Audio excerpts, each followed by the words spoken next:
말씀이 이제 핵심 주제입니다. 그 출애굽기, 오늘 요한복음 읽었지만 우리가 이제 신명기 말씀을 조금 먼저 살펴볼 건데, 원래 이게 요한복음, 오늘 저 중고등부도 같은 본문 가지고 했죠. 예, 그 본문이 원래는 두 개입니다. 요한복음하고 신명기하고 말씀의 두 개인데, 오늘 우리는 요한복음 말씀만 읽었습니다. 출애굽한 이스라엘이 여러분 시내산에 도착했을 때 하나님께서 말씀을 주셨습니다. 예, 이 처음 말씀은 어떤 모습이었습니까?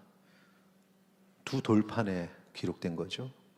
신명기 9장 10절에 보시면은 여호와께서 두 돌판을 내게 주셨나니 그 돌판의 글은 하나님이 손으로 기록하신 것이요, 이렇게 써 있죠. 그러니까 하나님이 기록하신 것. 마지막에 보면은 너희에게 이르신 모든 말씀이니라.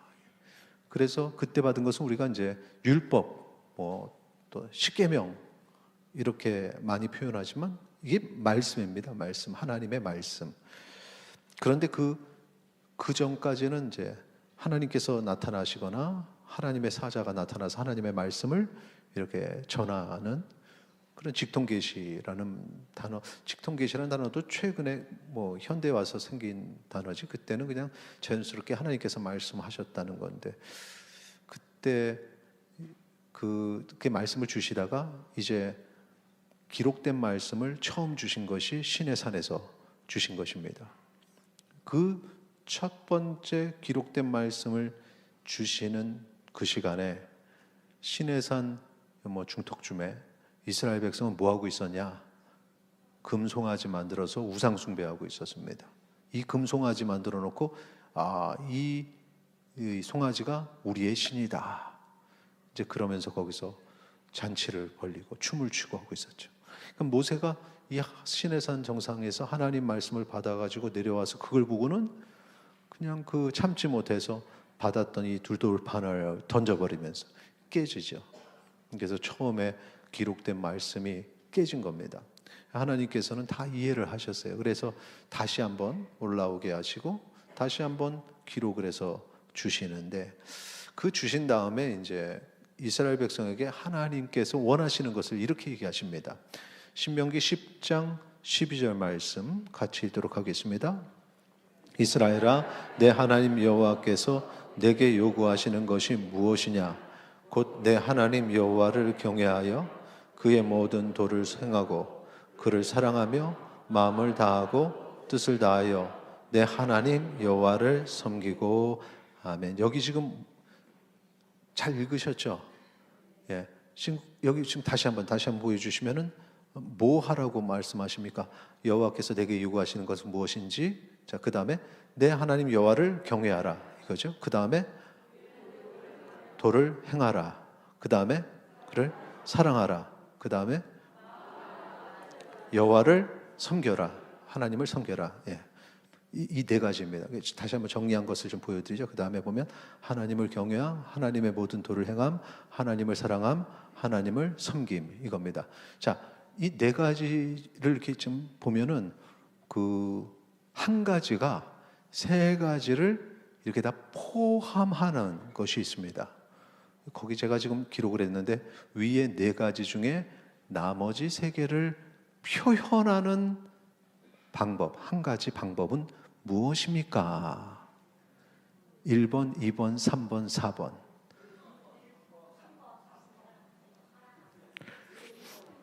분포도가 일부 예배하고 비슷합니다. 다양합니다. 답이 뭐냐? 답 표시돼 있어요? 2번입니다. 2번. 상은 없습니다. 이 중요한 순간에 일부 예배에서는 답이 뭡니까? 하더니 4번이 들어오는 거예요. 4번이 아니고 2번이에요. 왜냐하면 지금 보세요. 다시 한번 보여주세요. 1번, 하나님을 경외하겠습니다. 하나님을 사랑합니다. 하나님을 섬깁니다. 이걸 어떻게 표현하겠습니까?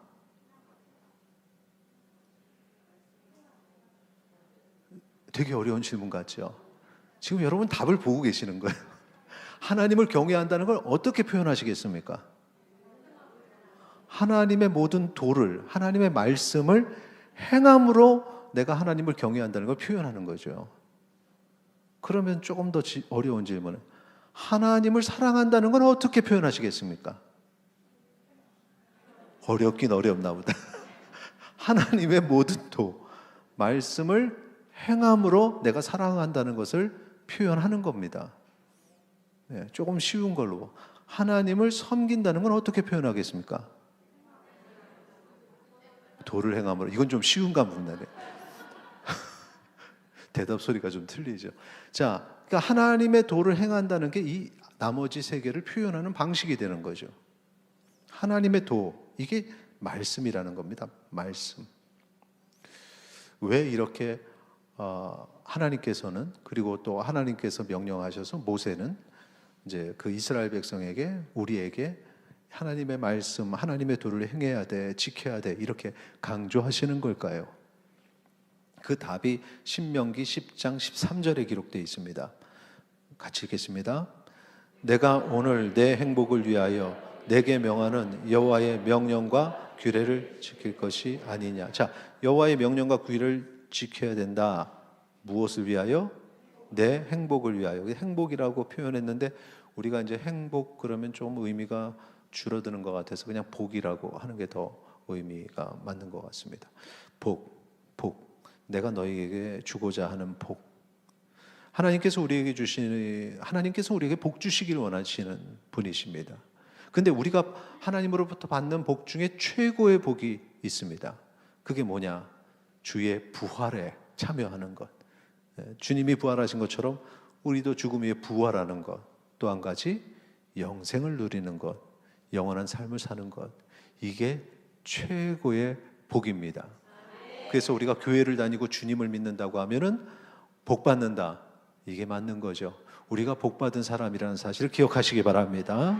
그래서 너무 짠 게 티가 나는 거죠. 좀 자연스럽게 아멘을 해야지. 너무 짠.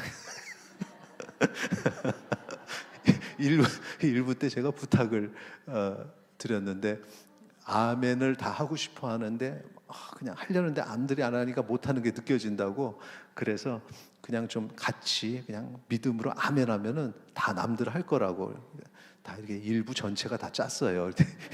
2부도 요게 티 나니까 뒤에서도 좀 아멘이 나와야 전체적으로 이게 짠 거 같지가 않지, 몇몇만 하면 좀 짰나? 이렇게 뒤에서는 생각할 수가 있을 것 같습니다. 자, 전체가 다 특히 뒤에 3층에 아멘 하세요. 그 주의 부활에 참여하고 영원한 삶을 사는 것, 이걸 하나님께서 우리에게 주길 원하시는 최고의 복인데, 그래서 나사로가 죽었을 때 그 슬픔에 잠겨있던 마르다에게 예수님께서 하신 말씀이 이런 말씀을 하셨죠.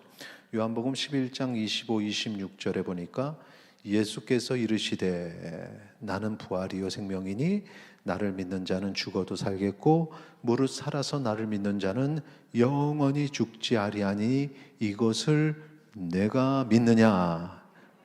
아멘. 이게 믿어져야 되는 겁니다. 그래서 우리가 장례 예배를 드리면 저녁 마지막 하관, 요즘에는 이제 매장이 아니라 이제 승하원을 가니까 승하원에 들어가고 나서 그 다음에 선포하는 게 이 말씀을 항상 선포하죠. 이것을 믿느냐 하는 거예요. 그러면 거기서 아멘 해야죠. 그래서 우리가 천국에서 다시 만나는 그 소망이 우리 가운데 있기를 축원합니다. 이겁니다. 부활 소망이 우리에게 있어야 되고 영생의 소망이 우리에게 있어야 하는 것입니다. 근데 사람들이 예수님의 부활을 믿지 못합니다. 자기의 부활도 믿지 못할 뿐만 아니라 예수님이 진짜 부활하셨을까 이렇게 믿지 못하는 겁니다.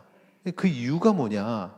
오늘 그 말씀의 주제가 바로 이건데, 하나님 말씀을 기억하지 않기 때문에, 예수님이 우리에게 주신 말씀을 기억하지 못하기 때문에 부활이 믿기지 않고 내가 정말 부활할까? 나의 부활의 소망도 가지지 못하는 겁니다.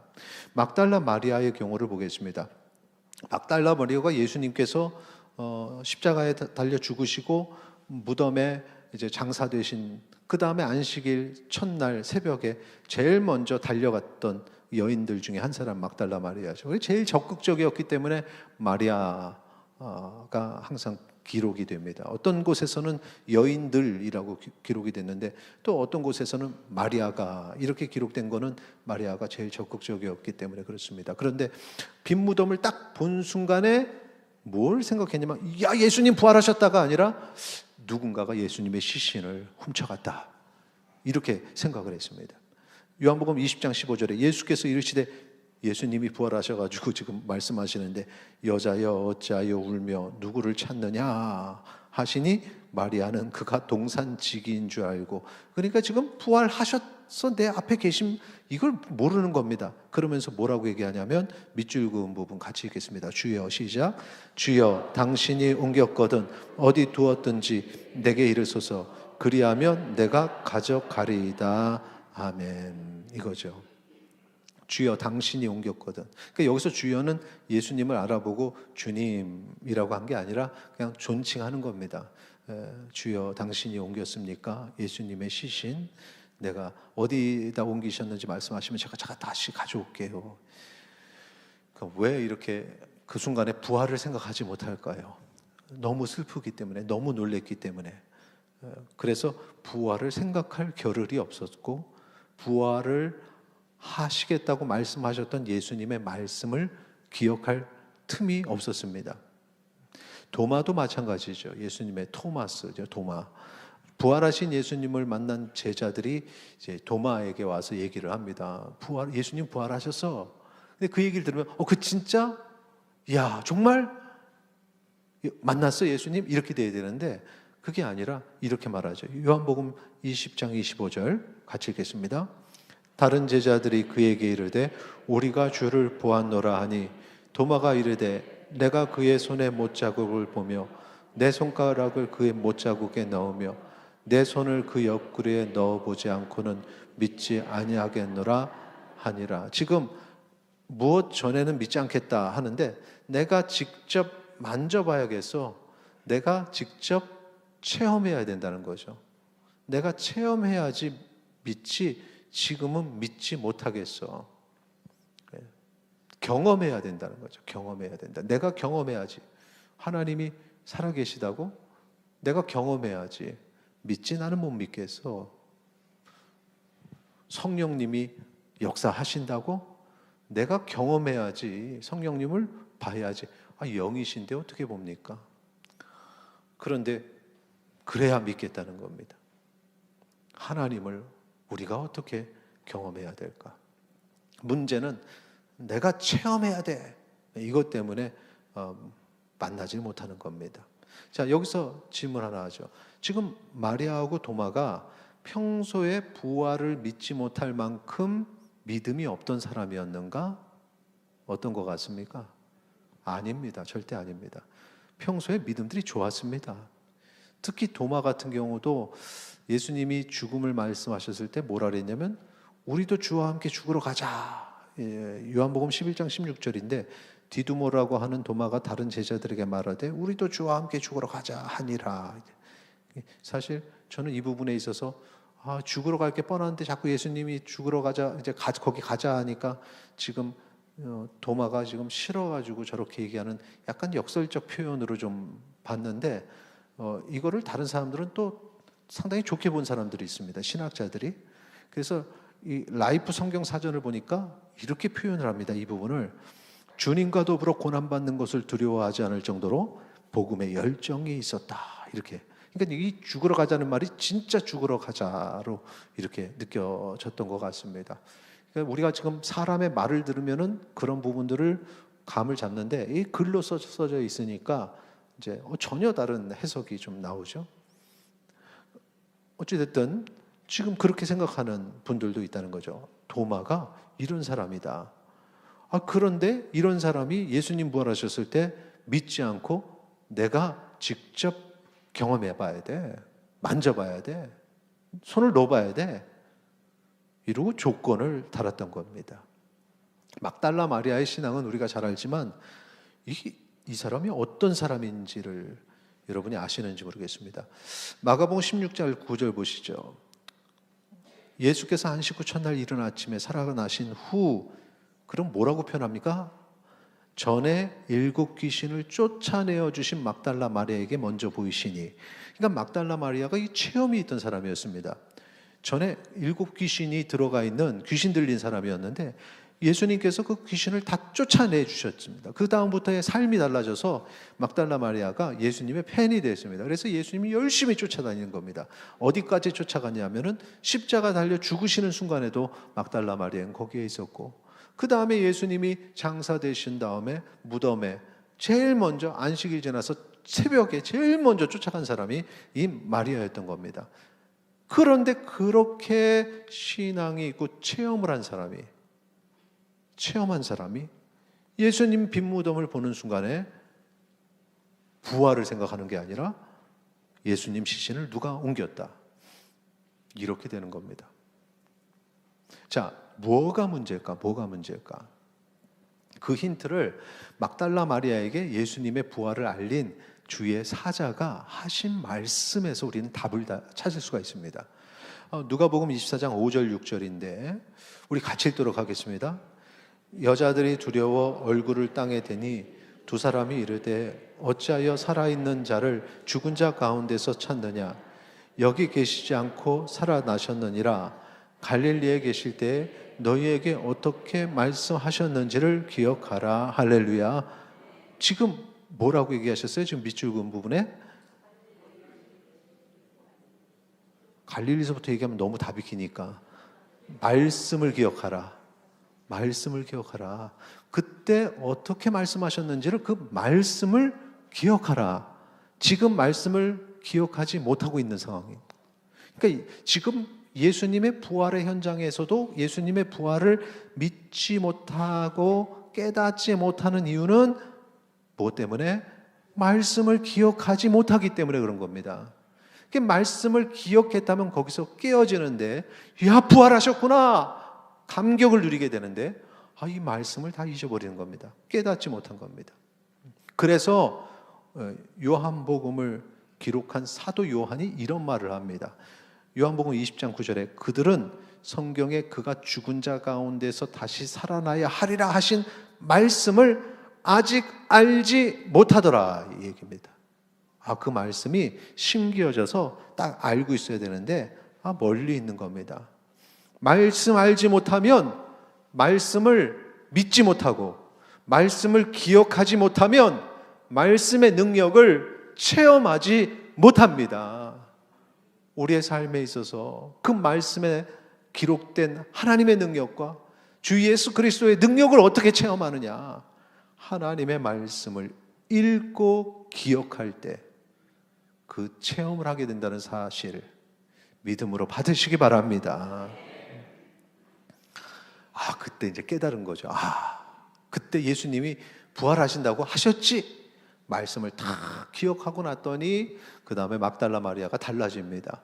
부활의 소식을 전하는 첫 번째 증인이 됩니다. 그때서부터 이제 많은 사람들이 부활을 체험하고 부활을 믿게 된 사람들이 예수님 부활하셨다는 사실을 전하게 되고, 오늘날에 수없이 많은 사람들이 부활절이 되면 예수님 부활하셨다라고 우리가 찬양을 하고 그렇게 세상을 향해 선포하는 이유가, 이렇게 많은 사람들이 그 부활을 선포하는 이유가 그때 말씀을 기억한 사람들, 그리고 오늘날의 말씀을 기억한 사람들이.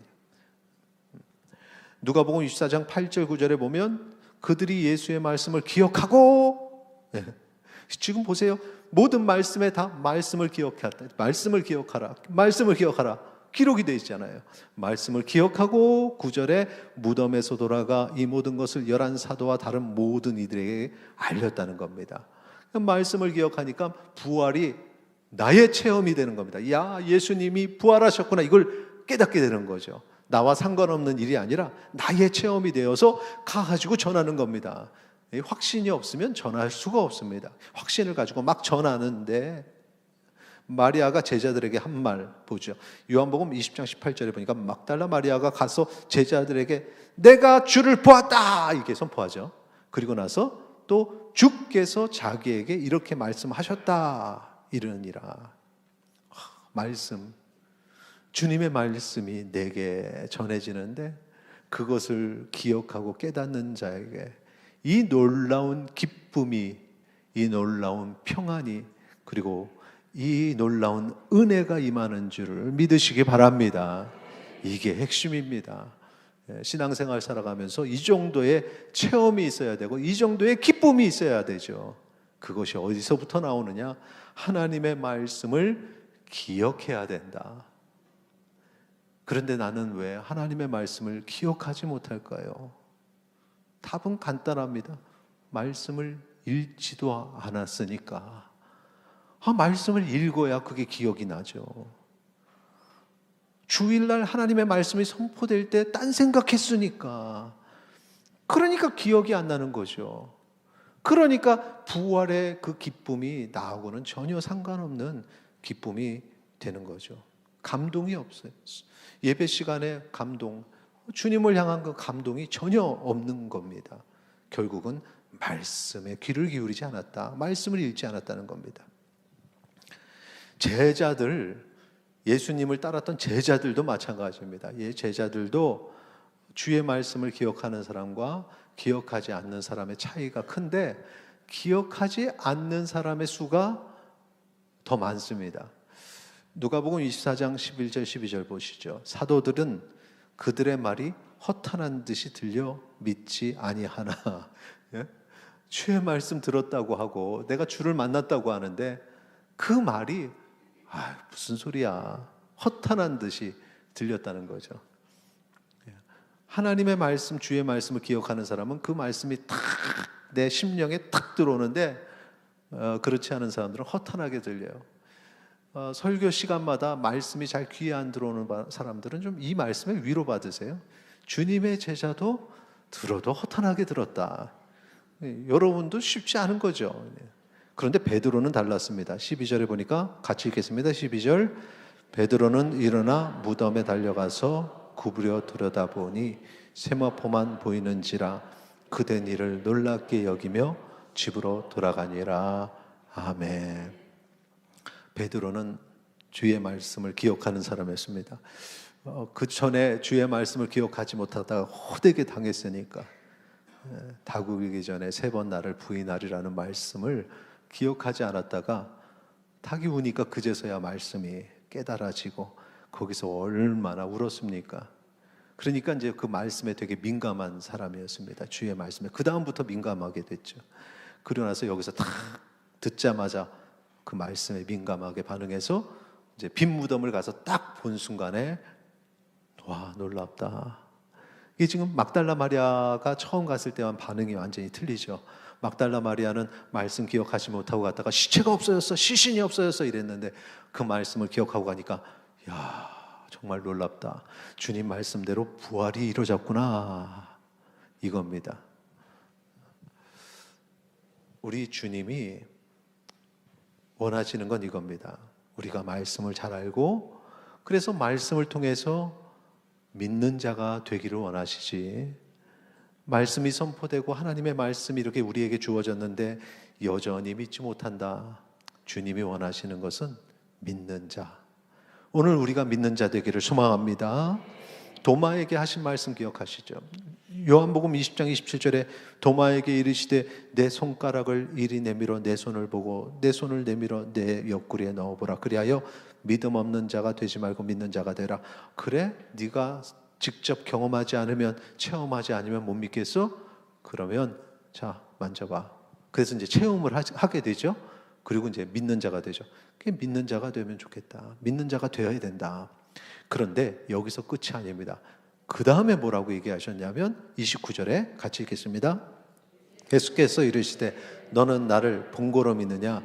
보지 못하고 믿는 자들은 복되도라 하시니라. 아멘. 경험하고 체험해서 믿어?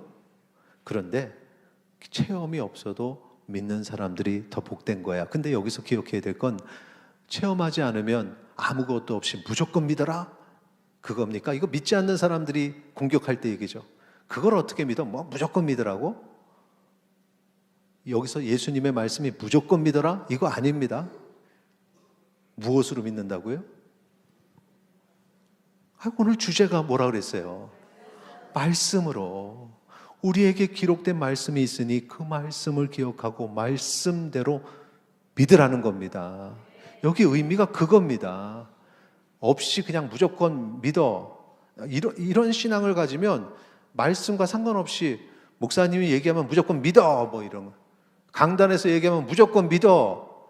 그거 잘못된 겁니다. 무엇을 믿으라는? 하나님의 말씀을 믿으라는 사실을 기억하시기 바랍니다. 이게 하나님의 말씀이죠. 그게 중요하다네. 그래서 지금 이것만 봐도, 자, 체험을 해서 믿는 사람이 있고 하나님의 말씀을 통해서 믿는 사람이 있습니다. 우리 예수님께서는 어떤 사람이 더 복되다고 하십니까? 하나님 말씀을 통해서 믿는 사람이 더 복되다고 하시는 겁니다. 이걸 잘 기억해서 말씀을 읽어야지. 그래, 하나님이 살아계시다면 나에게 이거 보여주세요. 막 체험하고, 병 고쳐주세요 하고 체험하고. 근데 그 체험이라는 게 해봐서 하는데, 해본 사람들 알죠? 체험 한 번 했다고 확 달라지지 않습니다. 그때는 감격하는데 그 다음에 시간이 지나가면 목마름처럼 또 갈증이 와요. 그럼 또 체험하게 해달라고 합니다. 또 체험하게 해달라고 합니다. 이 체험신앙이라는 게 이렇게 연약합니다.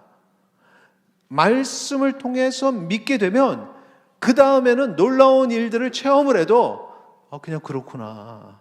베드로처럼 그 일을 놀랍게 여기더라. 베드로가 예수님 빈 무덤에 가서 놀랍게 여기더라. 그냥 요 정도입니다.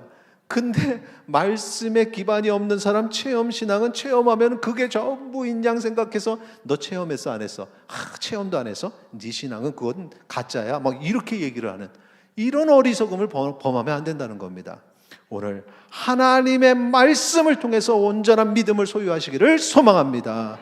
그래서 사도 요한이 이렇게 말하는 겁니다. 하나님의 말씀을 기록을 했는데, 자, 사도 요한복음 20장 31절 이렇게 말하죠. 오직 이것을 기록함은, 하나님의 말씀을 기록함은 너희로 예수께서 하나님의 아들 그리스도이심을 믿게 하려 하며 또 너희로 믿고 그 이름을 힘입어 생명을 얻게 하려 함이니라. 할렐루야. 이 하나님의 말씀을 통해서 그리스도를 믿게 되고 우리가 힘입어 영원한 생명을 얻게 되니 이 소중한 말씀이 우리에게 있어요. 이 소중한 말씀 붙잡고 살아가시기를 바랍니다. 그런데 이 믿음 가지려면 어떻게 해야 된다고요? 말씀을 읽고 들어야죠. 그게 그렇게 힘들까요? 영생이 있는데, 온전한 믿음이 있는데 말씀을 읽고 듣는 게 그렇게 힘든 거예요. 전에 한번 어떤 스님이 그리스도인이 돼서 간증하는 그 간증 아시죠? 도대체 그게 뭐길래? 그래가지고 들어가서 성경을 읽어서 내가 잘못된 것을 한번 찾아내 봐야지. 그분들이 이렇게 경전 들어가서 읽으면 밖으로도 안 나오고 읽으니까 그렇게 읽고서는 나올 때는 그리스도인이 돼서 나와가지고 그 성경의 힘이 그런 거잖아요. 그래가지고 간증하시는 거 보신 적 없으신가요? 이렇게 하나님의 말씀이 위대하고 놀랍다는 사실을 기억하시기 바랍니다. 그 말씀 붙잡고 그리스도의 죽으심과 부활이 나의 부활이 되어 영생을 누리시는 성도님들이 되시기를 축원합니다.